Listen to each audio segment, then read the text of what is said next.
తెలంగాణలో స్థానిక సంస్థల ఎన్నికలకు రంగం సిద్ధమైంది. ఇవాళ ఈసీ ఎన్నికల స్కెడ్యూల్ రిలీజ్ చేసేటువంటి ఛాన్స్ ఉంది. యాక్చువల్గా 30వ తేదీ ఎన్నికల స్కెడ్యూల్ రిలీజ్ అవ్వాల్సి ఉంది. బట్ సద్దుల బతుకమ్మ ఉన్నటువంటి కారణంగా ఇవాళ స్కెడ్యూల్ రిలీజ్ అయ్యేటువంటి అవకాశాలు ఉన్నాయి. సో మరి ఏంటి ఈ స్థానిక సంస్థల ఎన్నికలపై పెద్ద ఎత్తున ఇటు అన్ని పార్టీలు కూడా దెర్ ఇస్ నో డౌట్ ఎన్నికలు వచ్చిన ప్రతిసారి వాళ్ళ వర్షంతో ముందుకెళ్తున్నటువంటి క్రమంలో ఈసారి స్థానిక సంస్థల ఎన్నికలు అనగానే ప్రతి ఒక్కరికి గుర్తొచ్చేది ఈ 42% రిజర్వేషన్ అనే. సో ఆల్రెడీ జీవో ఇచ్చారు, ఒకవైపు స్కెడ్యూల్ కూడా రిలీజ్ కాబోతోంది. ఏం జరగబోతుంది, రిజర్వేషన్ అమలు అవుతుందా లేదా అన్నటువంటి సందేహాలు ఇంకా ఉన్నటువంటి క్రమంలో డిస్కస్ చేద్దాం. గెస్టులు కూడా సిద్ధంగా ఉన్నారు. డాక్టర్ దూదిమెట్ల బాలరాజు గారు, వీరు బీఆర్ఎస్ సీనియర్ నాయకులు. నమస్తే అండి, welcome to the debate. And Srivardhan Reddy గారు, వీరు బీజేపీ సీనియర్ నాయకులు. నమస్తే అండి, welcome to the debate Srivardhan Reddy గారు. నమస్కారం. నమస్తే అండి. బాలరాజు గారు, జీవో వచ్చేసింది, 42% రిజర్వేషన్ ఇవ్వాల్సిందిగా జీవో కూడా ఆల్రెడీ ఉత్తర్వులు వచ్చేసాయి. మరోవైపు ఈసీ ఇవాళ స్కెడ్యూల్ రిలీజ్ చేయబోతోంది. సో అన్న మాట ప్రకారం కాంగ్రెస్ మాట నిలబెట్టుకున్నట్టే అని అనిపిస్తోందా, లేదంటే ఏమైనా అడ్డుపడేటువంటి అవకాశాలు మీకు కనిపిస్తున్నాయా? మేడం, ముందుగా జ్యోత్స్న గారు, మీకు అదేవిధంగా హెచ్ఎంటీవీ ప్రేక్షకులకి, యాజమాన్యానికి, ప్యానెల్ పెద్దలు, భారతీయ జనతా పార్టీ ప్రతినిధి శ్రీవర్ధన్ రెడ్డి గారికి, కాంగ్రెస్ పార్టీ ప్రతినిధికి నమస్కారం. ప్రధానంగా మేడం, ఇలా బీఆర్ఎస్ పార్టీ మొదటి నుంచి కూడా కాంగ్రెస్ పార్టీ ఏదైతే కామారెడ్డిలో బలైన వర్గాలకు 42% రిజర్వేషన్ ఇస్తామని చెప్పేసి ఆ రోజు కర్ణాటక ముఖ్యమంత్రి సిద్ధరామయ్య గారిని తీసుకొచ్చి డిక్లరేషన్ ప్రకటించినప్పటి నుంచి బీఆర్ఎస్ పార్టీ వాదన ఒకటి. తదనంతరం మీరు అధికారంలోకి వచ్చినారు. అధికారంలోకి వచ్చిన తర్వాతకి ఇప్పటికి 22 నెలలు కావస్తా ఉంది. 22 నెలల్లో మీరు ఎందుకు బీసీ రిజర్వేషన్ల పైన ఎటువంటి యాక్షన్ ప్లాన్ చేసుకున్నారనే అంశం మీద మాకు వాళ్ళ మీద ఎలిగేషన్స్ ఉన్నవి.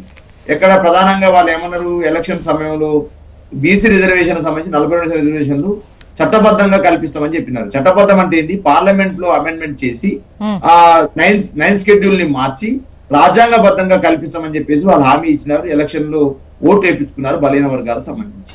దాన్ని నమ్మినారు, బీసీలు ఓట్లు వేసినారు. కానీ అధికారంలోకి వచ్చి 22 నెలలైన తర్వాతకి రాజ్యాంగబద్ధంగా 9వ షెడ్యూల్లో ఏదో రాజ్యాంగంలో పెట్టి ఆ రాజ్యాంగబద్ధమైన చట్టబద్ధ తీసుకొచ్చే అంశంలో కాంగ్రెస్ పార్టీ పూర్తిగా విఫలమైందనే అంశాన్ని స్పష్టంగా హెచ్ఎంటీ ద్వారా చేయదలుచుకుంది. గతంలో కూడా బీఆర్ఎస్ పార్టీగా కేసీఆర్ గారి నాయకత్వంలో ఆ రోజు 2018లో స్థానిక సంస్థల ఎలక్షన్ వచ్చినప్పుడు మేము కూడా 396 జీవో తీసుకొచ్చాం.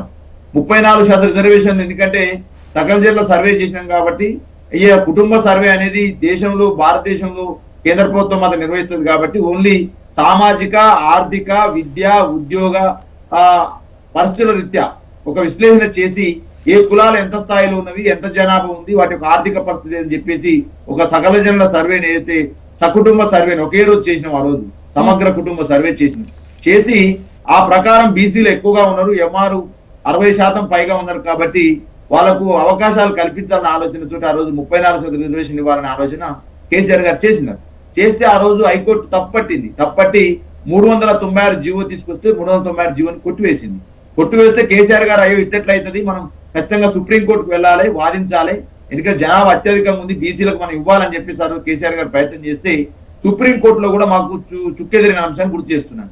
ఎందుకు చుక్కెదిరై? కేసీఆర్ గారు ఆ రోజు ప్రభుత్వంలో ఉన్నారు, ముఖ్యమంత్రిగా ఉన్నారు. బీఆర్ఎస్ పార్టీగా మేము ఖచ్చితంగా బీసీల యొక్క కులగణన చేసినాము, ఇంత ఉన్న జనాభా అని చెప్పినప్పటికీ సుప్రీంకోర్టు గైడ్లైన్స్ ఏదైతే కర్ణాటక వర్సెస్ మరియు కృష్ణమూర్తి కేసు కావచ్చు, మహారాష్ట్ర వర్సెస్ వికాసరావు గవాలి, అంటే బాలరాజు గారు ఇప్పుడు చట్టబద్ధత కోసమే వీళ్ళు కొట్లాడుతున్నారు, దానికి ఆ స్టాండ్ తోనే ఉన్నాము.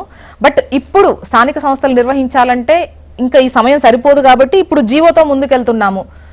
ఆ తర్వాత ఆ ఫైట్ ఎప్పుడు ఉంటూనే ఉంటుంది దానికి సంబంధించి. ఎందుకంటే ఒకవైపు కేంద్రం కూడా ఈ కులగణన, జనగణన చేస్తోంది. ఇప్పటికిప్పుడు ఇచ్చేటువంటి అవకాశాలు కూడా అక్కడ కనిపించట్లేదు కదా. 9th షెడ్యూల్లో చేర్చేటువంటి అవకాశాలు అంటే ఇప్పుడు ప్రస్తుత పరిస్థితుల్లోనైతే లేవనేది క్లియర్ గా కనిపిస్తోంది.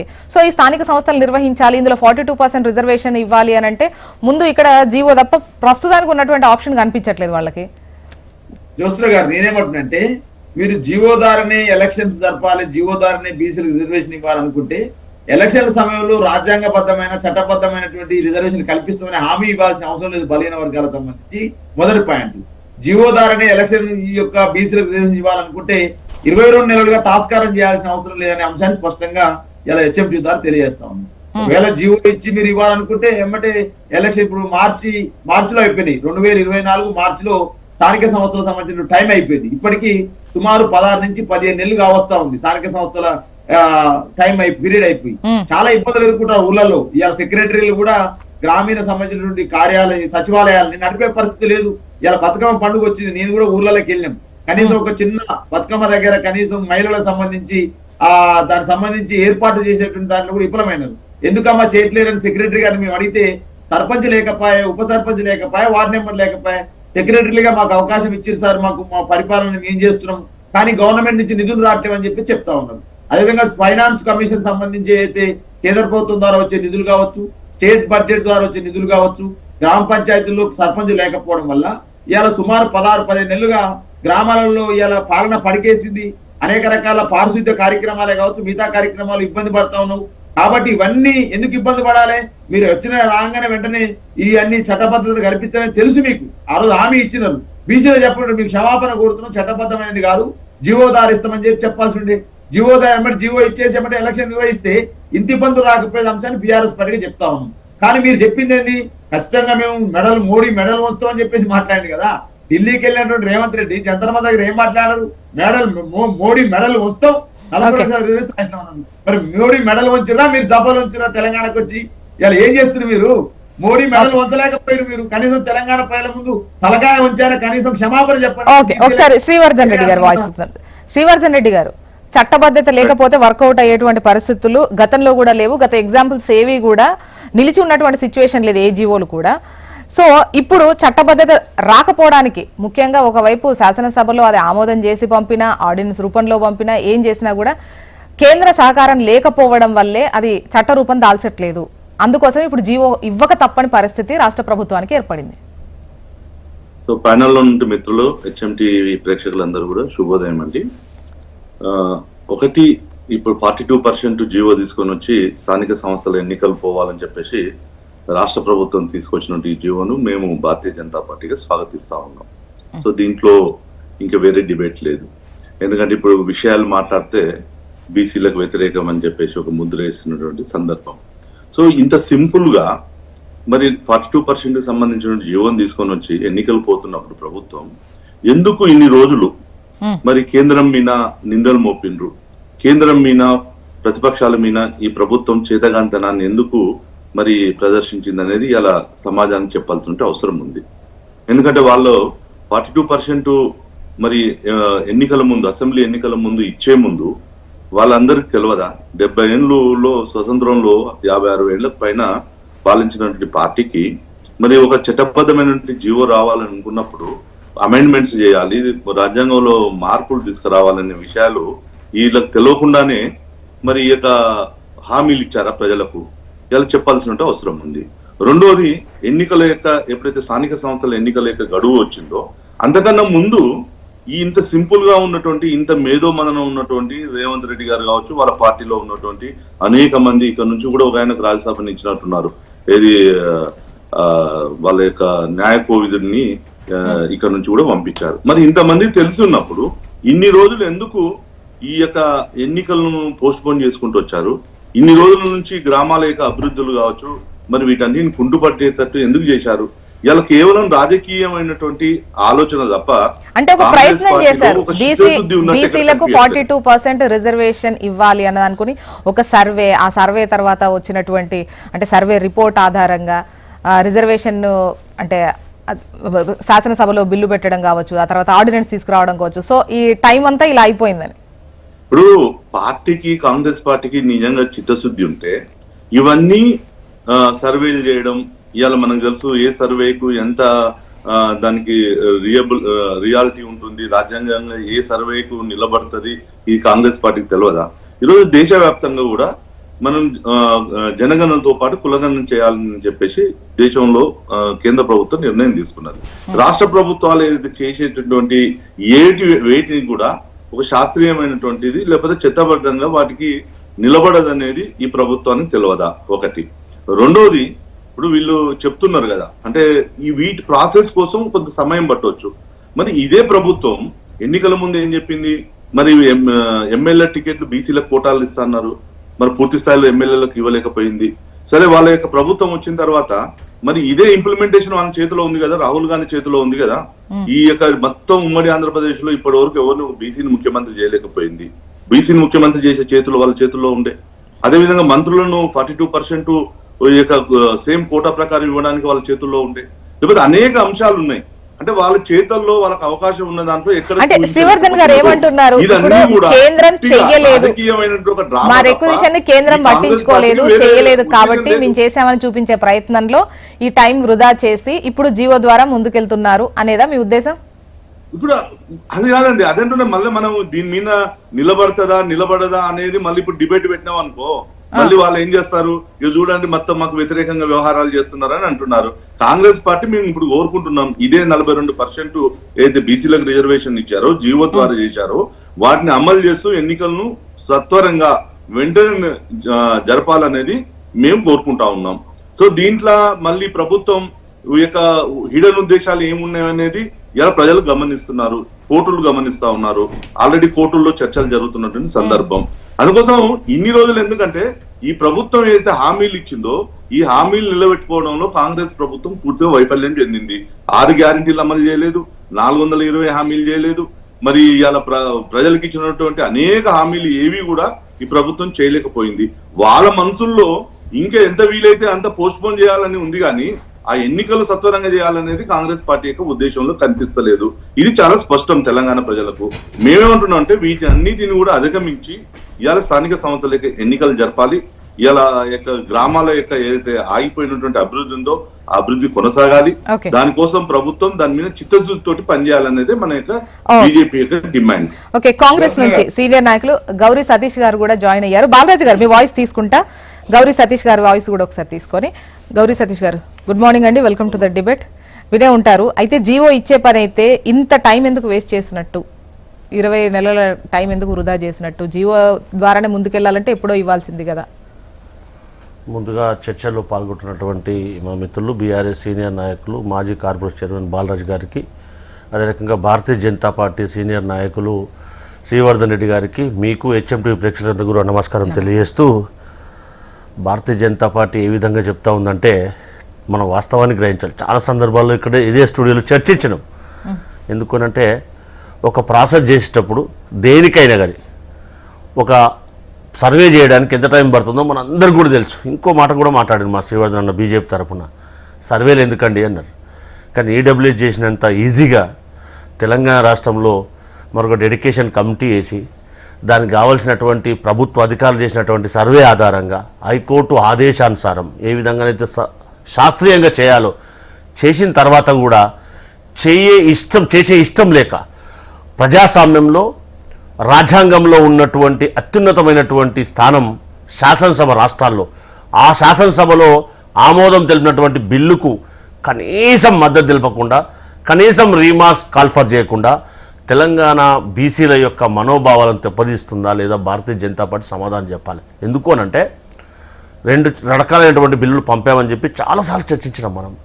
ఒకటి విద్యా ఉపాధి అవకాశాల్లో రిజర్వేషన్లు కల్పించాలి, దాంతోపాటు స్థానిక సంస్థలో 42% రిజర్వేషన్ కల్పించాలి, దాన్ని 9th షెడ్యూల్లో చేస్తూ పార్లమెంట్లో అమెండ్మెంట్ చేయాలని చెప్పి కూడా చెప్పడం జరిగింది. ఇంకోటి ఏదైతే ఆర్డినెన్స్ ద్వారా హోమ్ సెక్రటరీ ద్వారా గౌరవ రాష్ట్రపతి గారి దగ్గరికి దాన్ని తీసుకొస్తే ఆర్డినెన్స్ స్థానిక సంస్థలు రిజర్వేషన్ కల్పించడానికి అవకాశం ఉంటుంది. ఇన్నాళ్ళు మేము ఎందుకు వెయిట్ చేశాము? కాంగ్రెస్ పార్టీగా ప్రజాప్రభుత్వంగా తెలంగాణ రాష్ట్రంలో మేము కామారెడ్డిలో ఇచ్చినటువంటి డిక్లరేషన్కి అనుగుణంగానంటే కేంద్ర ప్రభుత్వం ఖచ్చితంగా దీన్ని ఆమోదం చేస్తే తెలంగాణ బీసీల యొక్క మనోభావాలను గౌరవిస్తుంది అని ఆశించడం. కానీ ఇంకో మాట అన్నాడు మా శ్రీవర్ధన్ అన్న, ఇప్పటి వరకు ఒక్క బీసీ ముఖ్యమంత్రిని చేయలేదు నన్ను మా అన్న మర్చిపోయినట్టుండు. టీఎన్జే గారు బీసీయా లేకపోతే ఏదో ఇంకో విషయం ఒకసారి గుర్తుపెట్టుకోవాలా. ఇవన్నీ మర్చిపోయి మాట్లాడితే చాలా అపహాస్యించుకుంటారు జనాలు వినేవాళ్ళు. ఎందుకంటే వాస్తవాన్ని జనాలకు చెప్పడానికి ప్రయత్నం చేయాలి. దాంతోపాటుగా ఏదైతే భారతీయ జనతా పార్టీ గతంలో ఎవరు అధ్యక్షులు ఉండి ఎవరు బీజేపీ లీడర్గా ఉన్న వాళ్ళని ఏం చేస్తుందో వాళ్ళ చిత్తశుద్ధి ఏందో యావత్ తెలంగాణ సమాజం అంతా కూడా గ్రహిస్తూ ఉంది. మేము అప్పీల్ చేస్తూ ఉన్నామంటే ఇక్కడ సామాజిక తెలంగాణ కోసం తెలంగాణ రాష్ట్రం యావత్ తెలంగాణ సమాజం అంతా కూడా కొట్లాడి సాధించుకున్న తెలంగాణ రాష్ట్రంలో ఒక బీసీలకు 42% స్థానిక సంస్థల్లో మేము అవకాశం కల్పిస్తామంటే ఆయా రాష్ట్రాలకు ఉన్నటువంటి నైసర్గిక పరిస్థితుల ద్వారా ఇక్కడ రిజర్వేషన్ కల్పించడానికి ఈ చట్టం ఉన్నటువంటి శాసనసభ ఒక బిల్లును పంపిస్తే దాన్ని ఆమోదం తెలపకుండా రిమార్క్ కాల్ఫార్ చేయకుండా ఎందుకు ఓళ్ళో పెట్టుకొని మీరు తాత్సర్యం చేస్తారో సమాధానం చెప్పాలి. దానికి సమాధానం చెప్పకుండా మీరు ఎన్నికలు నిర్వహించకండి అని అంటే ఎంతవరకు కరెక్ట్? దాంతోపాటు మేము ఎందుకు జీవో ఇవ్వాల్సి వచ్చిందంటే కేంద్ర ప్రభుత్వం బీసీలను మోసం చేస్తూ ఉంది. అయినా మేము ఇచ్చినటువంటి కమిట్మెంట్కి వాళ్ళు మాట్లాడుతున్నటువంటి మాట ఏంటంటే ఎవరిని అడిగిచ్చారు అంటే భారతదేశంలో ఉన్నటువంటి భారతదేశ పౌరులైనటువంటి ఓటర్లైనటువంటి తెలంగాణ ప్రజల యొక్క మనోభావాలకు అనుగుణంగా ఏర్పడినటువంటి తెలంగాణ ప్రభుత్వం ఇప్పుడు వారి యొక్క గౌరీ ఉద్దేశాలు సతీష్ గారు గతంలో ఇప్పుడు పదే ఈ తమిళనాడు ఎగ్జాంపుల్ చెప్తారు. ఏ సందర్భంలో 9th షెడ్యూల్లో చేర్చారో అందరికి రాజకీయ అవసరాలు లేకుండా ఉంటే కేంద్రంలో ఉన్నటువంటి ఏ సర్కార్ అయినా కూడా వాళ్ళు తీసుకునే రాష్ట్రాలకు సంబంధించినటువంటి అంశాలు, రాష్ట్ర ప్రయోజనాలకు సంబంధించిన అంశాలు ఏ విధంగా ట్రీట్ చేస్తాయో అందరికీ తెలిసిందే. మీరు అప్పుడు 9th షెడ్యూల్లో యాడ్ చేసేటప్పుడు కూడా ఎటువంటి పరిస్థితుల్లో మీకు తెలియనివి కావు. ఇప్పుడు బీజేపీ కేంద్రంలో ఉంది, మీరు రాష్ట్రంలో ఉన్నారు. సో వాళ్ళు ఇప్పుడు ఎందుకంటే వాళ్ళ ముందు కూడా ఇప్పుడు కులగణన జనగణన ఇవి ఉన్నాయి. ఆ తర్వాత మహిళా రిజర్వేషన్కు సంబంధించి ఇప్పుడు 2029 వచ్చేటువంటి ఎన్నికల్లో బీసీలకు సంబంధించి కూడా ఒక నిర్ణయం తీసుకుంటారు అన్న రకరకాల చర్చలు నడుస్తున్న క్రమంలో తెలంగాణను ఒక్కటే పర్టికులర్గా ఇప్పుడు సపరేట్ చూసేటువంటి అవకాశం ఉందా? ఇచ్చినటువంటి హామీ మీది చట్టబద్ధత తీసుకొస్తాము అని జీవోతోనే అయితే గత ప్రభుత్వం కూడా జీవోతోని వచ్చింది, బట్ వాళ్ళకి వర్కౌట్ కాలేదు. సో ఈ జీవోతోని మీకు ఎలా వర్కౌట్ అవుతుందని మీరు అనుకుంటున్నారు? దురదృష్టం ఏంటంటే తెలంగాణలోతో పాటు భారతదేశంలో ఏదైతే జనగణన జరగాలో 2021 జరపకపోవడం అనేది భారతీయ జనతా పార్టీ చిత్తశుద్ధి. ఎందుకనంటే ఈ భారతదేశంలో ఇవన్నీ ఉన్నాయి, కుక్కలు ఎన్ని ఉన్నాయి, నక్కలు ఎన్ని ఉన్నాయి, అన్నింటి లెక్క పెడతారు, కానీ జనాభా మాత్రం లెక్క పెట్టారు. ఎవ్రీ 10 years కోసారి జనగణన జరగాల. ఇప్పుడు 2021లో జరిగినటువంటి జనగణన 25 వస్తుంది. కరోనా ఎప్పుడైపోయింది? ఒక్క నిమిషం 21కి లెక్క పెట్టాలి. బట్ ఆ టైంలో ఒకటి కరోనాతో అంత పెద్ద ఎత్తున చేశారు. బట్ 2022 కానీ 2023 కానీ చేద్దాం అనుకున్నారు. బట్ 2026లో ఈ పార్లమెంట్ సీట్ల లెక్క పెంపు వాటి అన్నిటికి సంబంధించి మళ్ళీ లెక్క పెట్టాల్సిన అవసరం ఉంది కాబట్టి దాన్ని 26 వరకు పొడిగించుకునేటువంటి అవకాశం ఉంది అన్నటువంటి లెక్క ఉంది కదా. 2021లో చేయవలసినటువంటి సెన్సస్ 2026లో చేస్తే ఎన్ని సంవత్సరాల గ్యాప్ వస్తుందండి? 5 years లో ఎంత ప్రాతిపాదిక దెబ్బతిన అవకాశం ఉంటుందో ఒకసారి మనం ఆలోచన చేయాలి కదా. ఎవరికి నష్టం జరుగుతుంది? చేయవలసినటువంటి పని చేయకుండా డీలిమిటేషన్ ఏదైతే చెయ్యాలో యాక్ట్ ప్రకారము దీనికి కుంటి సాగు చూపించి తాత్సర్యం చేయడం న్యాయమా? దాంతోపాటు జనగణనతో పాటు కులగణన చేయాలని చెప్పి జెండా ఎత్తిన నాయకుడు ఎవరు? ఒకసారి భారతీయ జనతా పార్టీ ఆత్మపరిశీలన చేసుకోవాలి. అది లేకుండా మాట్లాడితే ఒక్కసారి యావత్ సమాజం అంతా కానీ, తెలంగాణ సమాజం కానీ, భారత సమాజం కానీ అన్నీ కూడా గ్రహిస్తూ ఉన్నారు కదా. ఇవన్నిటికంటే ముఖ్యంగా మేమేం ఆశిస్తున్నాం అంటే తెలంగాణ రాష్ట్రంలో డెడికేషన్ కమిషన్ ఆధారంగా 2011 సెన్సస్ ఆధారంగా ఎస్సీలకు కానీ, ఎస్టీలకు కానీ, బీసీలకు డెడికేషన్ కమిషన్ సిఫారసు మేరకు ఏదైతే మేము జీవో ఇచ్చినామో ఖచ్చితంగా వీలైనంత తొందరగా 24 గంటలు గడవక ముందు నోటిఫికేషన్ రాబోతుంది. ఖచ్చితంగా అక్టోబర్లో స్థానిక సంస్థల ఎన్నికలు రిజర్వేషన్ ఆధారంగానే ఎన్నికలు నిర్వహించబోతా ఉన్నాం. ఖచ్చితంగా మేము ఇచ్చినటువంటి కామారెడ్డి డిక్లరేషన్కి అనుగుణంగానే స్థానిక సంస్థల ఎన్నికలు జరుగుతాయి. భారతీయ జనతా పార్టీ ఎన్ని డ్రామాలు వేసినా ఇక్కడ తెలంగాణ రాష్ట్రంలో 8 మంది ఎమ్మెల్యేలు ఒక్కటి మనం ఆలోచన చేయాలా. ఇక్కడ బిల్లుకు ఆమోదం తెలిపి ఢిల్లీకి వెళ్ళి నై అంటే అంతకంటే ఇంకా హేళన ఇంకేమైనా ఉంటుందా అండి? తెలంగాణ బీసీల పట్ల భారతీయ జనతా పార్టీ చేసినటువంటి హేళన. కాబట్టి ఇవన్నీ కూడా వాస్తవాలు జనాలు గ్రహిస్తారు కదా. మేము ఏమని చెప్పారు? తెలంగాణ భారతదేశంలో పార్ట్ కాదు. ఈ ఓటర్లు 8 మంది ఎంపీలను ఇచ్చారు, అయినా మేము మనం గుర్తించట్లేదు. ఈ 8 మంది ఎంపీల యొక్క ఓటును మేము పరిగణించట్లేదు. అదని చెప్పాలి కదా సమాజానికి. ఏ పార్టీలు బీసీలకు సంబంధించి వాళ్ళ పరిధిలో ఉన్నంత మేర న్యాయం చేస్తున్నాయో కూడా అన్ని పార్టీలు ఆలోచించాల్సిన టైం. ఎందుకంటే ఈ స్థానిక సంస్థల ఎన్నికల్లో దెర్ ఇస్ నో డౌట్ బీసీలకు మంచి పట్టే ఉంటుంది. ఇక్కడ మేమిద్దాం అనుకున్నాం, మేము కొట్లాడాం, మేము చేసాం, ఈ లెక్కలేంటో అర్థం అవ్వట్లేదు. ఇవ్వాల్సిన చోట అన్ని పార్టీలు ఇస్తే బాగుండేది ఏమో. బాలరాజు గారు. మేడం జ్యోత్స్న గారు, ఓకే, సతీష్ అన్న చాలా గొప్పగా కాంగ్రెస్ పార్టీ చేస్తున్న కార్యక్రమం గురించి చాలా గొప్పగా చెప్తుంది. ఎందుకంటే వాళ్ళ పార్టీ గురించి వాళ్ళు చెప్పుకోవాలి కాబట్టి. ఇవాళ నేను ఏంటంటే ఇప్పుడు బలైన వర్గాల నాయకుడు సతీష్ గారు చాలా రోజుల నుంచి వాళ్ళు కాంగ్రెస్ పార్టీలో పనిచేస్తా ఉన్నారు. ఓకే, ఇప్పుడు 42% రిజర్వేషన్ ఇవ్వాలంటే చట్టబద్ధమైన రిజర్వేషన్ రావాలంటే రాష్ట్రపతి గారు ఆమోదం కావాలి, పార్లమెంట్ లో ఆమోదింపజేయాలి, కేంద్ర ప్రభుత్వం అడ్డం వస్తుంది. అదేవిధంగా గవర్నర్ గారు ఇక్కడ జీవో ఇవ్వాలంటే గవర్నర్ గారు అడ్డం వస్తున్నారు. అయినా కూడా జీవో తీసుకొచ్చి ఇస్తా ఉన్నారు. మీరు నేనేమంటున్నా అంటే మేడం, ఇప్పుడు జీవో ద్వారా వచ్చే రిజర్వేషన్ 42% పక్కన పెట్టండి. మీరు ఏదైతే కామారెడ్డి డిక్లరేషన్ లో అనేక రకాల హామీలు ఇచ్చినారు. ఎంబీసీకి మంత్రిత్వ శాఖని ఇస్తామన్నారు, మరి ఇవాళ 22 నెలలు ఎందుకు ఇవ్వలేకపోతే దానికైతే జీవో అవసరం లేదు, గవర్నర్ అవసరం లేదు, మోదీ గారు అవసరం లేదు, రాష్ట్రపతి అవసరం లేదు, కేంద్ర ప్రభుత్వం లేదు, బీఆర్ఎస్ పార్టీ కూడా దానికి ఏం అడ్డం మేము కూడా స్వాగతిస్తాం. ఎంబీసీలకు మంత్రిత్వ శాఖను ఏర్పాటు చేయాలి, మీరు ఏర్పాటు చేస్తే మేము కూడా భారత రాష్ట్రానికి మేము స్వాగతిస్తాం. రెండోది అదేవిధంగా వివిధ కులాలకు కార్పొరేషన్ ఏర్పాటు చేస్తున్నారు. ఇప్పుడు యాదవులకు, అదేవిధంగా కురుమలకు, అదేవిధంగా మిగతా గౌడ కులస్తులకు, మిగతా మున్నూరు కాపులకు, మిగతా రెడ్డి కులస్తులకు అందరికీ కార్పొరేషన్ ఏర్పాటు చేస్తున్నారు. ఇంకా కూడా ఏర్పాటు చేయని పరిస్థితి, దానికి కూడా మేము కూడా స్వాగతం మీరు తొందరగా చేస్తే. అదే క్రమంలో మేడం ఇప్పుడు బీసీలకు సంబంధించి మిగతాడి కంటే జీవోలు, రాష్ట్రపతి, కేంద్ర ప్రభుత్వం, భారత రాష్ట్రంతో అడ్డం పడ్డది. మీరు ఏదైతే రేవంత్ రెడ్డి గారు ముఖ్యమంత్రి ఉన్నారు, వారి కేబినెట్ లో బీసీలకు సంబంధించి 42% రిజర్వేషన్లు అంటే 7 మంత్రులు రావాలా మేడం? మరి 3 ఉన్నారు, ఇంకా 4 ఖాళీలు చేసి వాళ్ళకి ఇవ్వండి. అప్పుడు మీరు అందరూ కూడా స్వాగతిస్తారు, జనాలు మేము హర్షిస్తారు. మీ చేతిలో ఉంది కదా. బడ్జెట్ సంబంధించి మేడం ప్రతి బడ్జెట్ లో మీరు ఏమన్నారు మేడం? అధికారంలోకి వచ్చే ముందు కాంగ్రెస్ పార్టీ వాళ్ళు 20,000 కోట్లు పెడతామన్నారు మేడం. 2 బడ్జెట్లు అయిపోయినాయి. ఒక బడ్జెట్ లో 7,000 కోట్లు పెట్టిరు, ఒక బడ్జెట్ లో 9,000 కోట్లు పెట్టిరు. అంటే మీరు 20,000 కోట్లు ఎక్కడ పోయినవి? మీరు ఎందుకు పెట్టలేకపోయారు? అదేమన్నా బీఆర్ఎస్ ఆపిందా, అది బీజేపీ ఆపిందా, మోడీ ఆపిందా, గవర్నర్ ఆపిందా? ఇది మీ చేతుల్లో ఉన్నాయి, ముఖ్యమంత్రి చేతుల్లో ఉన్నాయి కదా. అంటే కేబినెట్ మంత్రులు మీ చేతుల్లో ఉంది, ఇయ్యలేకపోయారంటే బీసీల పట్ల ఎంత ప్రేమ ఉందో అర్థం చేసుకోవచ్చు. అదేవిధంగా బడ్జెట్ మీ చేతుల్లో ఉంది, పెట్టలేకపోయారంటే ఎంత ప్రేమ ఉందో అర్థం చేసుకోవచ్చు. కార్పొరేషన్ చైర్మన్ మేడం మా గౌరు సతీష్ గారు ఒక బీసీలలో పెద్ద సామాజిక వర్గం, యాదవ్ గొల్ల కుర్మల సంబంధించిన సామాజిక వర్గం. మరి వారికి ఒక కార్పొరేషన్ చైర్మన్ కూడా ఇవ్వలేకపోతే దానికి బీజేపీ, బీఆర్ఎస్, మోదీ, గవర్నర్ అడ్డం పడతా ఉన్నాడా?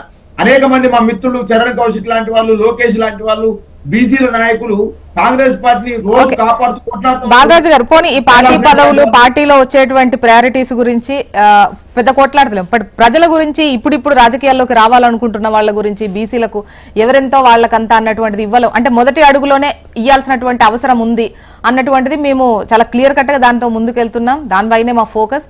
సో బిల్లు గానీ ఈ ముఖ్యంగా చట్ట రూపం తీసుకురావడానికి మేము సాయశక్తిలో ప్రయత్నిస్తున్నాం. కాకపోతే ఇప్పుడు స్థానిక సంస్థల ఎన్నికలు నిర్వహించాల్సినటువంటి అవసరం ఉంది. ఎందుకంటే నిధుల ఇబ్బంది కూడా ఎంత ఉందో చూస్తున్నాం పల్లెల్లో. సో మస్తు శ్రమ చేస్తున్నాం. లాస్ట్ కి ఏమంటే మస్తు చేసినాం, జంతర్ మంతర్ ధర్నా చేసినాం, ఢిల్లీకి పోయినాం, రాష్ట్రాల్లో కష్టపడ్డాం, సర్వే చేసినాం. అయినా కూడా ఇక కేంద్ర ప్రభుత్వం ఇస్తలేదు, మోదీ ఆమోదిస్తలేడు, గవర్నర్ సంతకం పెడతలేడు. కాబట్టి జీవో తీసుకొచ్చినాం. ఆ జీవో తీసుకొస్తే కొట్టివేయబడేది కోర్టులో. కాబట్టి మరి ఏం చేయాలి? పార్టీ పరంగా 42% రిజర్వేషన్ అని చెప్పేసి లాస్ట్ కు ఈ పార్టీ పాడతాం చూడండి కాంగ్రెస్ పార్టీ వాళ్ళు. మరి ఇంకో మాట కూడా అడుగుతుంది నేను హెచ్ఎంటీ ద్వారా గౌరు సతీష్ గారిని. మీరేమో ఒకవైపు జీవో ఇస్తారు, ప్రసంగాలు మాత్రం ఎవరు అడ్డుకోవద్దు, బీఆర్ఎస్ అడ్డుకోవద్దు, కాంగ్రెస్ అడ్డుకోవద్దు, మరి బీజేపీ అడ్డుకోవద్దు అని మాట్లాడుతారు కాంగ్రెస్ పార్టీ వాళ్ళు. మరి వాళ్ళు ఎవరు కోర్టుకు పోయారు మేడం?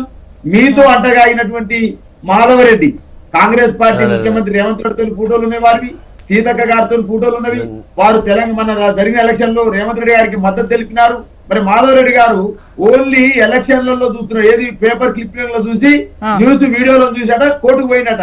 కోర్టు తప్పటిది ఏదా ఏం రాకముందు నెట్ వచ్చినామని చెప్పి చెప్పింది. మళ్ళా కూడా అది కొట్టేసినా కూడా మళ్ళా కోర్టుకు పోయాడు. ఆయన ఎవరితో ఉన్నారు? మా సతీష్ గారు చెప్పాలి. మాధవరెడ్డి గారు ఎవరితో అంటగాగుతున్నారు, ఎవరి కోసం ప్రయత్నం చేసి ఒకవైపు జీవోలు తీసుకొస్తారు.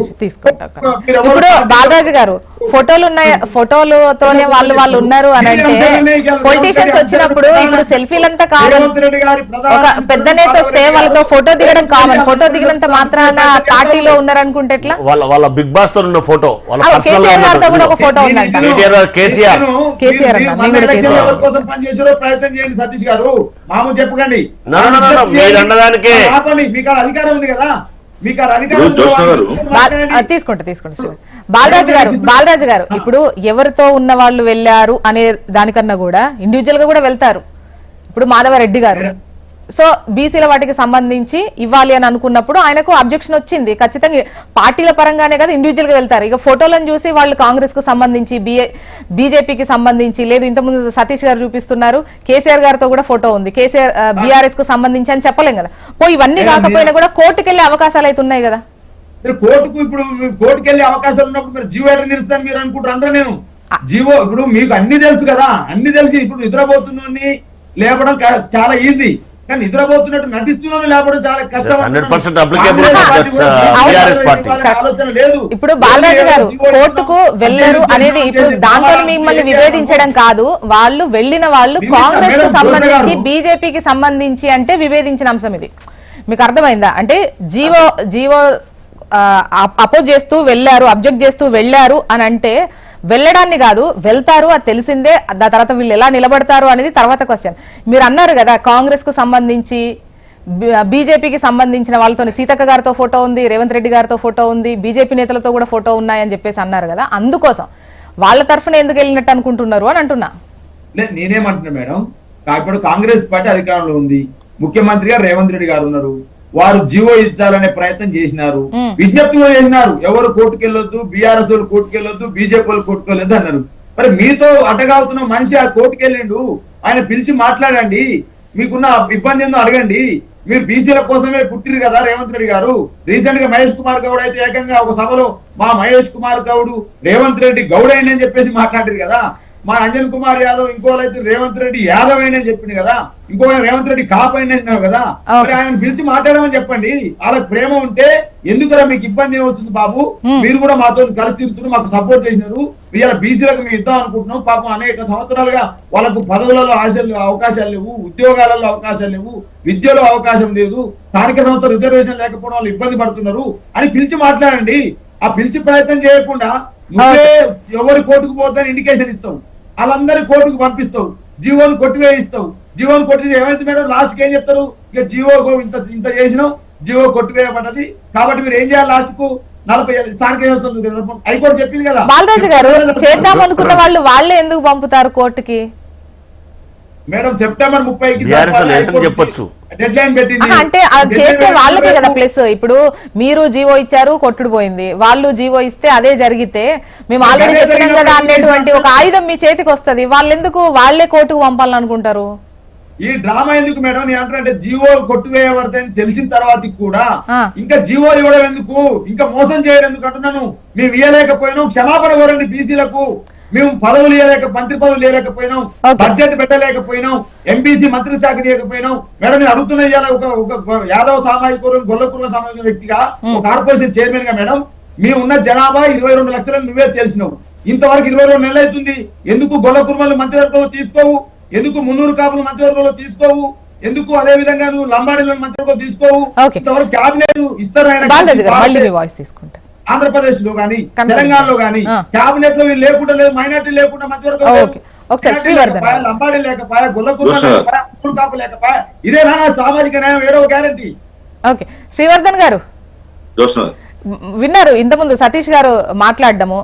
అంటే ఇప్పుడు 2021లో చేయాల్సినటువంటి జనాభా లెక్కలు చెయ్యలేదు, ఆలస్యం చేశారు, మేము చేసిన సర్వే అది వర్కౌట్ అవ్వదు అంటున్నారు. ఆ డౌట్ లేదు, ఎందుకంటే ఈ లెక్కలు అన్నీ కూడా కేంద్రం పరిధిలో ఉంటే వాళ్ళు చేయాల్సిందే. కాకపోతే రాష్ట్ర ప్రయోజనాల దృష్ట్యా మా దగ్గర ఇంత జనాభా ఉంది, అందులో బీసీలు ఇంతమంది ఉన్నారు, సో మాకు ఇది అవసరం అని చెప్పేసి రాష్ట్ర ప్రయోజనం కోసమని ఒక సర్వే చేశారు. దానికోసం ఎంత శాస్త్రీయంగా వెళ్ళాలో అంత వెళ్ళాము.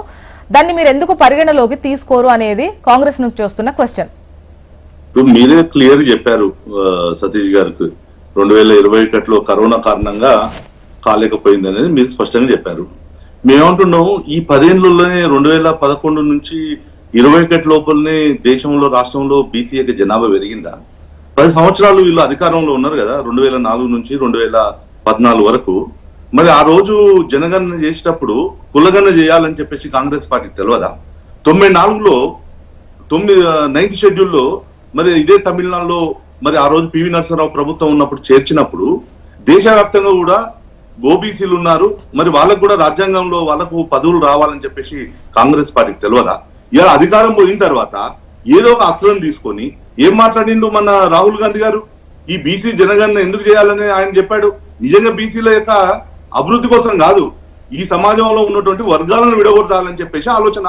ఈ రోజు ఏదైతే హిందుత్వకు ఈ యొక్క ఓబీసీ వర్గాలు వాళ్ళు పట్టుగా ఉన్నారో విడగొట్టాలని చెప్పేసి ఓపెన్ గా చెప్పాడు. ఇది వీళ్ళకు ఉన్నటువంటి ఒక హిడెన్ ఎజెండా. అంతేగాని బీసీలను అభివృద్ధి చేయాలి, కులగణనలు చేసి వాళ్ళకు రాజకీయ వాటా ఇవ్వాలి, వాళ్ళ అభివృద్ధి కోసం చేయాలని చెప్పేసి ఏ రోజు కాంగ్రెస్ పార్టీ యొక్క ఆలోచన కాదు. ఈ రోజు నరేంద్ర మోడీ గారు ఒక పేదింటి నుంచి వచ్చినోడు, ఒక అన్ని వర్గాల యొక్క సమస్యలు తెలిసినోడు, ఈ 10 సంవత్సరాల్లో దేశంలో ఒక విప్లవాత్మకమైన మార్పును తీసుకొచ్చాడు. 25 కోట్ల మందిని ఈ రోజు ఏ దరిద్ర రేఖ దిగువన ఉన్నాడో అనేక స్కీములు తీసుకొచ్చేసి వాళ్ళ యొక్క జీవిత విధానాల్లో మార్పు తీసుకొచ్చారు. వీళ్ళు కాంగ్రెస్ బీజేపీ పార్టీ మీద బీసీల మీద వీళ్ళు మాట్లాడతారా? నేను అడుగుతున్నా, ఇదే తీర్మానం మల్లన్న ఎందుకు సస్పెండ్ చేసినాడు మీరు? మీ పార్టీ నుంచి గెలిచినోడు 56% ఏదైతే లెక్కలు చేశారో ఇది తప్పుడు లెక్కలు అని చెప్పేసి మాట్లాడినందుకే కదా నీ బయటికి పంపించింది.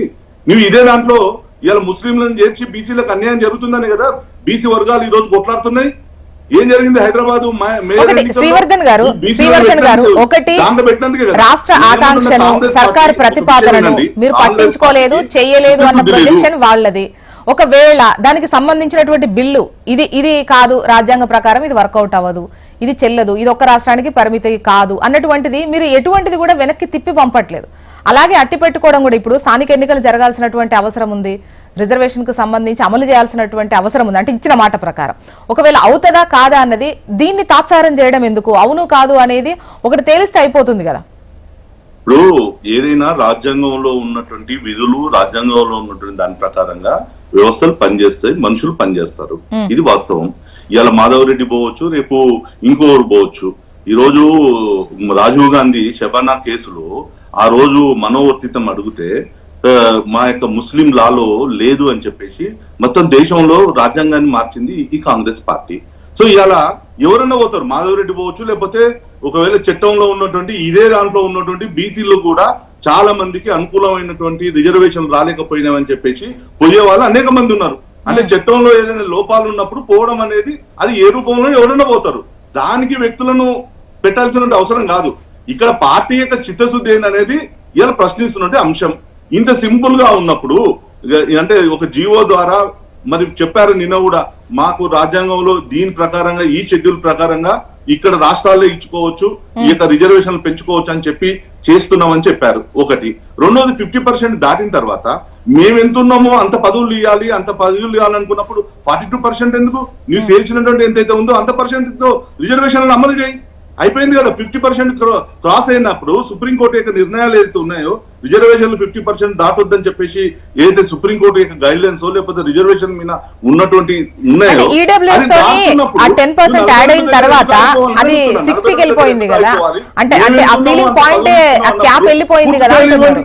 శ్రీవర్ధన్ గారు ఈడబ్ల్యూఎస్ రిజర్వేషన్ తోనే ఆ 50% సీలింగ్ అనేటువంటి ఆ క్యాపే పోయింది కదా అని చెప్పేసి నేను అయిపోయింది. ఇలా 42% తీసుకున్నప్పుడు కూడా ఆల్మోస్ట్ 78% రిజర్వేషన్ చేరుకుంటున్నాయి. సో 50% క్యాప్షన్ అనేది అయిపోయింది కదా. 42 తోటి ఎందుకు అయిపోవాలని అడుగుతున్నా. నేను అడిగే క్వశ్చన్ ఏంటంటే 42% తోటి ఎందుకు అయిపోవాలని అడుగుతున్నాం. సో ఇలా మీరు ముస్లింలను దీనిలో చేర్చేసి మళ్ళీ బీసీలకు చేస్తున్నట్టు అన్యాయమే కదా. మళ్ళీ దీంట్లో కాంగ్రెస్ పార్టీకి రాజకీయ లబ్ధి లేకపోతే ఈ యొక్క ముస్లిం పాలసీలు సభలో సపోర్ట్ చేశారు కదా, బిల్లుకు సపోర్ట్ చేశారు కదా. మేము చేశాము. నేను బిల్లుకు సపోర్ట్ చేశాము. ఇప్పుడు కూడా మీకు స్టార్టింగ్ లో చెప్పాను 42% ఇంప్లిమెంటేషన్ చేసి ఈ ప్రభుత్వం పోవాలని చెప్పేసి కోరుకుంటున్నాం. ఇది మా స్టాండ్ అనేది చాలా క్లియర్ గా చెప్పాము. సో వాళ్ళకు కాంగ్రెస్ పార్టీలో ఉన్నటువంటి వాళ్ళకే ఈ రోజు అయితవా కావా అనేది సంశయం వాళ్ళకే ఉంది. ఎందుకంటే వాళ్ళు ఈ 70 ఏళ్ళలో వాళ్ళే మేధావులు ఉన్నారు. వాళ్ళ పార్టీలో అన్ని రకాలటువంటి అన్ని విషయాలు తెలిసినటువంటి భీష్మ పితామహులు ఉన్నారు. వాళ్ళకి తెలుసు ఏది ఎలా అనేది. ఇలా కాంగ్రెస్ పార్టీ ఇప్పుడు కూడా ఎన్నికలు పోవాలనేది మనస్తత్వంతో రాష్ట్ర ప్రభుత్వం లేదు. ఇలా కోర్టు చెప్పింది కాబట్టి ఎన్నికలకు దానికోసం ఒక వ్యవహారికత చేసింది. అంతేగాని నిజంగా ప్రజలతో ఇవాళ ఎన్నికల్లో పోయి ప్రజలతో ఏదైతే ఆగ్రహం ఉందో ప్రజల్లో ఉన్నటువంటి వ్యతిరేకతను తట్టుకొని నిలబడాలనేటువంటి ఆలోచనలో కాంగ్రెస్ పార్టీ నిజంగా లేదు.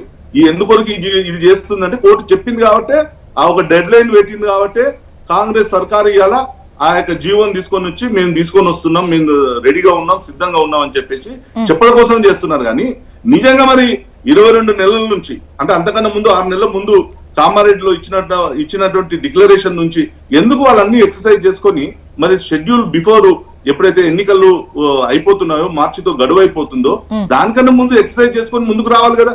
దానికి ఏమంటారు వీళ్ళు, మేము కమిటీలు వేసాము, మేము ఇవన్నీ చేశాము, ఇవన్నీ చేయలేదు కేంద్రం మీద మనకు తెలియదా? ఇలా ఒకవేళ మార్చాలనుకున్నప్పుడు పార్లమెంట్ లో బిల్లులు పెట్టుకోవాలి, మార్చుకోవాలని చెప్పేసి కాంగ్రెస్ పార్టీ తెలియదా? ఆ రోజు డిక్లరేషన్ సతీష్ గారు మీరు అడిగిన ప్రశ్న ఎందుకు తాత్సర్యం చేశారు అని చెప్పారు గారు. బిల్లులు మా అన్నయ్య ఏం చెప్పిండు, నీ ముక్కు ఎక్కడ ఉందంటే ముఖమంతా చూపించి చెప్పిండు. స్టేట్ ప్రశ్న భారతీయ జనతా పార్టీకి. సరే శ్రీవర్ధన చేతులు లేదు కానీ ఎగ్జాంపుల్ చెప్తున్నా. ఓ కామన్ మ్యాన్గా తెలంగాణ రాష్ట్రంలో బీసీలకు రిజర్వేషన్ ఇవ్వాలని మేము ఇందాకనే చెప్పినా మళ్ళీ చెప్తా ఉన్నాం. ఇవ్వాలని 2 బిల్లులు పంపినాం. మనం కామన్ మ్యాన్ కూడా ఆలోచన చేయవలసినటువంటి అంశం. ఏ రాష్ట్రంలోనన్నా రిజర్వేషన్లు ఇవ్వడానికి ఆయా రాష్ట్రాలకు ఉన్నటువంటి పరిస్థితుల దృష్ట్యా, వారికి ఉన్నటువంటి అధికారాల దృష్ట్యా ఒక రాష్ట్రంలో బీసీ అయితే ఇంకో రాష్ట్రంలో ఎస్సీ అవుతారు, ఒక రాష్ట్రంలో ఓసీ అయితే ఇంకో రాష్ట్రంలో బీసీ అవుతారు, ఇంకో రాష్ట్రంలో బీసీ అయితే ఇంకో రాష్ట్రంలో లెక్కల్లో నమోదు కూడా అదే చేసుకుంటారు. అదే చేసుకున్న తర్వాత ఆయా రాష్ట్రాలకు ఉన్నటువంటి పరిస్థితుల దృష్ట్యా ఆయా రాష్ట్రాలు సర్వే చేసి ఒక చట్టబద్ధ ప్రకారం చేసి బిల్లు ఆ రాష్ట్రంలో ఉన్నటువంటి ఉన్నత స్థానంలో శాసనసభలో చట్టం చేసి పంపితే కేంద్ర ప్రభుత్వం కనీసం రాష్ట్రపతి రిటర్న్ పంపకుండా రిమార్క్స్ కాల్ఫర్ చేయకుండా ఎందుకు ఓళ్ళో పెట్టిండో భారతీయ జనతా పార్టీ సమాధానం చెప్పాలనేది మనం అందరం అడుగుతున్న ప్రశ్న. దాంతోపాటు సుప్రీంకోర్టు ఆదేశానుసారం గౌరవ గవర్నర్ గారు నెల రోజుల వరకు సమాధానం చెప్పాలా, దానికోసమని హైకోర్టు కూడా దాన్ని ప్రశ్నించమని జరిగింది. 8వ తారీఖు దసరా సెలవుల తర్వాత దాన్ని చర్చిద్దామని చెప్పింది తప్పితే ఎక్కడ కూడా మేము ఇచ్చినటువంటి జీవోను ఎక్కడ కూడా ప్రశ్నించలేదని మనం అందరం కూడా వాస్తవాన్ని ఈ సమాజానికి చెప్పే ప్రయత్నం చేయాలి. అది మనం అందరం కూడా వాస్తవాన్ని గ్రహించాలా. ఎవరైతే స్థానిక సంస్థలు గ్రామాలే దేశానికి పట్టుకోమని భావిస్తున్నటువంటి మా బాలరాజ్ భాయ్ అన్నట్టుగా బీసీలకు ఎవరు క్షమాపణ చెప్పాలో, ఎంబీసీ కమిషన్ వేసి ఎవరు రూపాయి కేటాయించలేరో, బీసీలను ఏ విధంగా కనీసం గౌరవించలేరో, కనీసం కలవలేరో, ప్రజాస్వామ్యం అంటే నియంత పాలనని చెప్పి 10 సంవత్సరాలు ఎవరు చూపించారో, యావత్ సమాజం అంతా కూడా ఓటు రూపంలో పార్లమెంట్ ఎన్నికల్లో ఏం చేసిండ్రు, ఎమ్మెల్సీ ఎన్నికల్లో కనీసం క్యాండిడేట్ లేకుండా ఎవరు చేసారు, ఇదంతా తెలుసు కదా. అదంతా 10 సంవత్సరాలు మింగి ఇప్పుడు వచ్చి అది కాదు ఇదనంటే మేము ఒక తాబేలు ఇంకో తీరుగా మారి ఏదో అయినట్టుగా మాట్లాడితే అది కరెక్ట్ కాదు. మేమేమంటున్నామంటే మా అన్న ఇంకోటి అన్నాడు, తీర్మాన్ మళ్ళీ సస్పెండ్ చేసింది కాంగ్రెస్ పార్టీ అంటే. సూటి ప్రశ్న. 3 పర్యాయాలు ఎమ్మెల్యేగా ఉన్నటువంటి బీసీ బిడ్డను హైదరాబాద్లో బీజేపీ అంటే రాజాసింగ్ అని చెప్పినటువంటి ఎమ్మెల్యేలు సస్పెండ్ చేసినటువంటి గంత మరి భారతీయ జనతా పార్టీ శ్రీవర్ధన్ నేను మాట్లాడినప్పుడు మాట్లాడలే ప్లీజ్. ఎందుకు చెప్తున్నానంటే బీసీల పట్ల వారు మాట్లాడినటువంటి మాట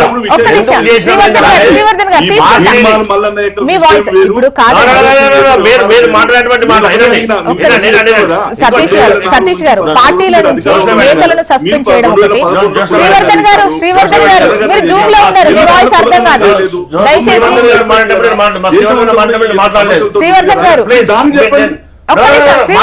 శ్రీవర్ధన్ గారు మాట్లాడలేదు. ఓకే సతీష్ గారు మీ దానికే చిన్న సబ్మిషన్. ఇప్పుడు తీర్మార్ మల్లన్నను ఏ సందర్భంలో సస్పెండ్ చేశారు, రాజాసింగ్ ని ఏ సందర్భంలో సస్పెండ్ చేశారు, ఇక్కడ సర్వే వీటికి సంబంధించిన వాటి పట్ల మాట్లాడుతున్నటువంటి క్రమంలో సస్పెన్షన్ అనేటువంటి అంశం రాజాసింగ్ గారిది ఏ కాంటెక్స్ట్ లో ఉన్నది, ఇది ఎక్కడ ఉన్నది అనేది కూడా మనం ఆలోచించుకోవాలి. అంటే నేతలను పలు సందర్భాల్లో సస్పెండ్ చేస్తారని జరుగుతుంది, కానీ ఇప్పుడు 3 సార్లు అయితే 4 సార్లు అయితే సిచ్యువేషన్ ఏంటి అనేది కూడా ఇంపార్టెంట్ కదా. ఇక్కడ తీర్మార్ మల్లన్న మాట్లాడింది ఏంటి, సర్వేకు సంబంధించినటువంటి అంశం పైన, మీతో విభేదించినటువంటి అంశం పైన పార్టీతో అక్కడ.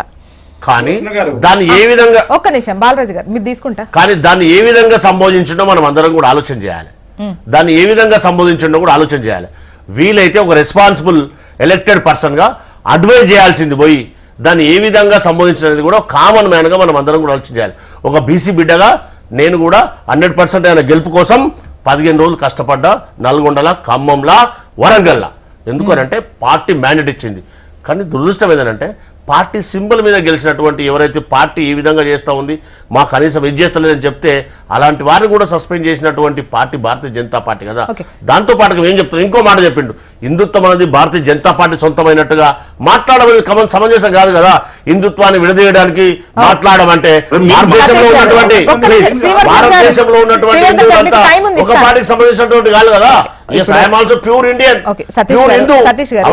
శ్రీవర్ధన్ గారు మాట్లాడుతూ శ్రీవర్ధన్ గారు ఒక క్వశ్చన్ అడిగారు. అంటే ఇప్పుడు 46% హిందువులు ఉన్నారు అన్నప్పుడు అందులో 10% ముస్లిం బీసీలు ఉన్నారు అనేది మీరు యాడ్ చేశారు. ఈ లెక్కన మీరు 42% ఇస్తే అందులో 10% పోతే బీసీలకు వచ్చేది 32% యాక్చువల్ గా అయితే అని చెప్పేసేది వాళ్ళ క్వశ్చన్. దానికి సమాధానం స్ట్రైట్ క్వశ్చన్. ఇక్కడ ఎమ్మెల్యేలు ఉన్నటువంటి గౌరవ 8 మంది ఎమ్మెల్యేలు, బీజేపీ లీడర్ గా ఉన్నటువంటి మహేశ్వర్ రెడ్డి గారు అసెంబ్లీలో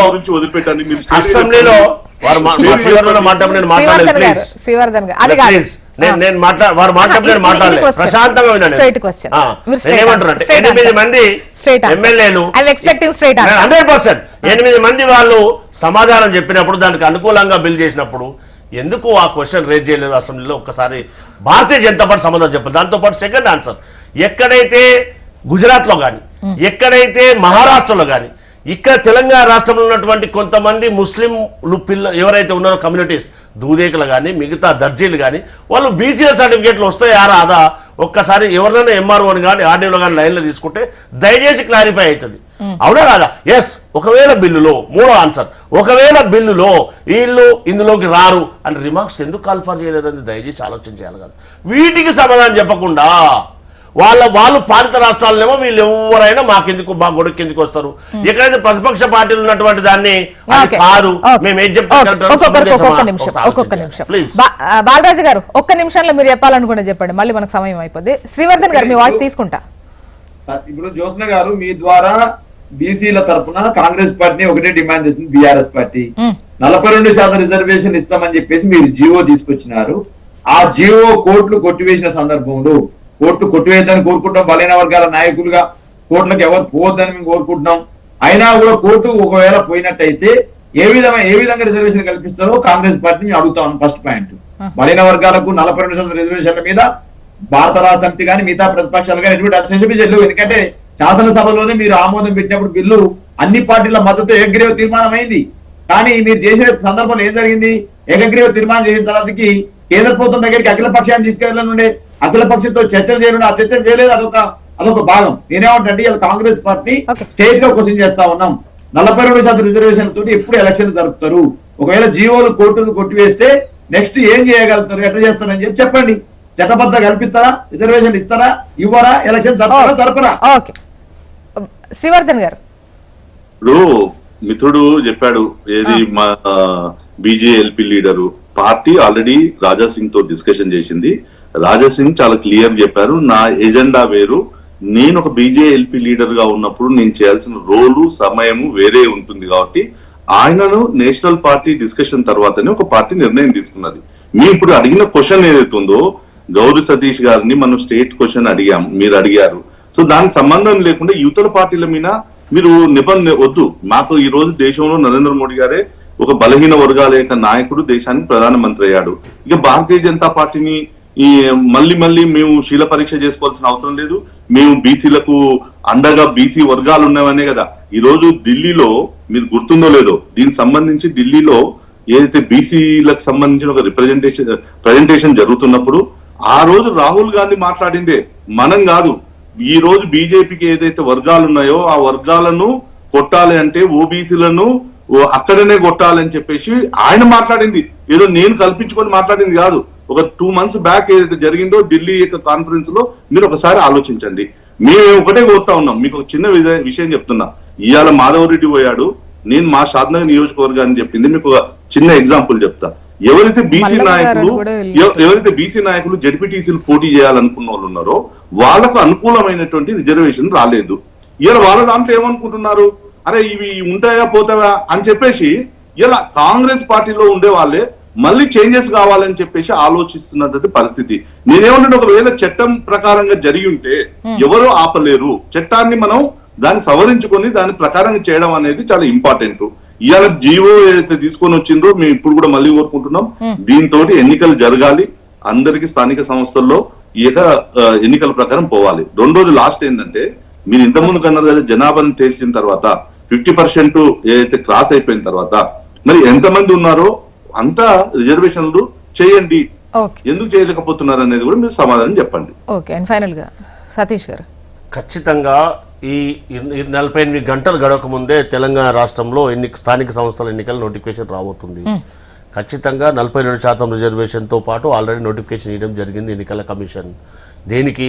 ఏదైతే ఎడ్యుకేషన్ కమిషన్ ఆధారంగా 42% బీసీలకు రిజర్వేషన్, 2011 ప్రకారం ఎస్సీ ఎస్టీలకు రిజర్వేషన్లు ప్రకటిస్తూ దానికి అనుగుణంగానే నోటిఫికేషన్ రాబోతుంది. ఖచ్చితంగా బీఆర్ఎస్ పార్టీ పరిస్థితి ఎలా ఉంటుందంటే, జనరల్గా ఆ పార్టీ అధ్యక్షుడు కనీసం బీసీల గురించి మాట్లాడడానికి హౌస్కు రాడు, కనీసం సర్వేలో పాల్గొనరు. ఇప్పుడు, కానీ మాకు కాదండి, ప్రేమ ఉన్నదంటే ఇప్పుడు వస్తుందో రాదండి. నమ్మే పరిస్థితి ఎలా ఉండదో ఒక్కసారి ఆలోచన చేయాలి. దాంతో పాటుగా ఇప్పటి వరకు మా బాలాజీ భాయ్ ఒకసారి గుర్తుపెట్టుకోవాలి, మా బాలాజీ భాయ్ ఒకసారి గుర్తుపెట్టుకోవాలి. ఎందుకంటే జీవోను జోష్న మేడం గారు, జీవో ఇప్పటి వరకు జీవో ఇప్పటి వరకు రద్దయ్యే అవకాశం లేదు. ఇంతకు ముందు చెప్పాను, 28వ తారీఖు రోజు దసరా సెలవుల తర్వాత హైకోర్టు డిస్కస్ చేద్దామని చెప్పింది తప్పితే ఆపమని చెప్పలేదు. అలా కాదు, ఆపమని చెప్పలేదు. ఇప్పుడు సతీష్ గారు జీవో ఇచ్చారు. మొన్న మాధవరెడ్డి గారు, మల్లవ గారు కోర్టుకు వెళ్ళారు. ఈ మీడియాలో వచ్చిన కథనాలను బట్టో, వార్తాపత్రికల్లో వచ్చింది బట్టో మీరు వస్తే కుదరదు అని చెప్పారు. ఇప్పుడు మీరు ఉత్తర్వులు ఇచ్చారు. సో అధికారికంగా చెప్పారు జీవో ద్వారా ఈ 42% రిజర్వేషన్ బీసీకి ఇస్తాము అని చెప్పేసి స్థానిక సంస్థల ఎన్నికల్లో. సో ఇప్పుడు అది పట్టుకొని వెళ్తారు మరి వాళ్ళు, మళ్ళీ వేస్తారు పిటిషన్. అప్పుడు ఖచ్చితంగా అది విచారణ చేస్తారు. ఒకవేళ అడ్డు వస్తే 99% రాదు. వాళ్ళు పోరాడంటే న్యాయపరంగా ఏ విధంగా చేయాలో సాంకేతికంగా దాన్ని అడ్డుకోకుండా ఉండడానికే ప్రయత్నం చేస్తుంది ప్రభుత్వం. మా శుద్ధశుద్ధి ఖచ్చితంగా 42% ఇచ్చే ఎన్నికలు కోవాలనేది మా ఉద్దేశం. ఆ రకంగానే ప్రయత్నాలు కొనసాగుతున్నాయి తప్పితే ఏ రాజకీయ పార్టీ, అటు బీఆర్ఎస్ కానీ ఇటు బీజేపీ కానీ వాళ్ళు కలగనటువంటి ఏదైతుందో ఖచ్చితంగా దోషి భారతీయ జనతా పార్టీయే. బీఆర్ఎస్ కు బీసీల మీద ప్రేమ లేదు, ఇది యావత్ సమాజానికంతా కూడా తెలుసు. ఇదంతా కూడా గ్రహిస్తా ఉన్నాం కదా. ఖచ్చితంగా స్థానిక సంస్థల్లో చూద్దామండి. ఇవాళ స్కెడ్యూల్ రాబోతోంది. మరోవైపు ఈ జీవోకు సంబంధించి ఎవరు గనక కోర్టు మెట్లెక్కకపోతే there is no doubt BC reservation కు సంబంధించి మీరు ఏదైతే 42% ఇస్తామన్నారో సో ఆ అమలుతోనే ఎన్నికలు జరిగే ఉంది. మరి అటువంటి సిచ్యువేషన్ ఉంటుందా ఉండదా అనేది ఇంకా 2-3 రోజులు, అంటే ఒక్క రోజు కూడా సరిపోతుంది. అంటే కోర్టు దగ్గరికి వెళ్ళాలంటే రేపు ఎన్నికలన్నా కూడా ఆ ఒక్కరోజు టైం కూడా సరిపోతుంది. అటువంటి సిచ్యువేషన్స్ ఉంటాయి. సో చూద్దాం ఏం జరుగుతుంది. థ్యాంక్ యూ సో మచ్ అండి సతీష్ గారు డిస్కషన్లో పాల్గొన్నందుకు. బాలరాజు గారు అండ్ శ్రీవర్ధన్ రెడ్డి గారు థ్యాంక్ యూ సో మచ్. ఇది వాళ్ళ న్యూస్ అనాలిసిస్. చూస్తూనే ఉండండి హెచ్ఎం టీవీ. వార్త ఆగదు, నిజం దాగదు.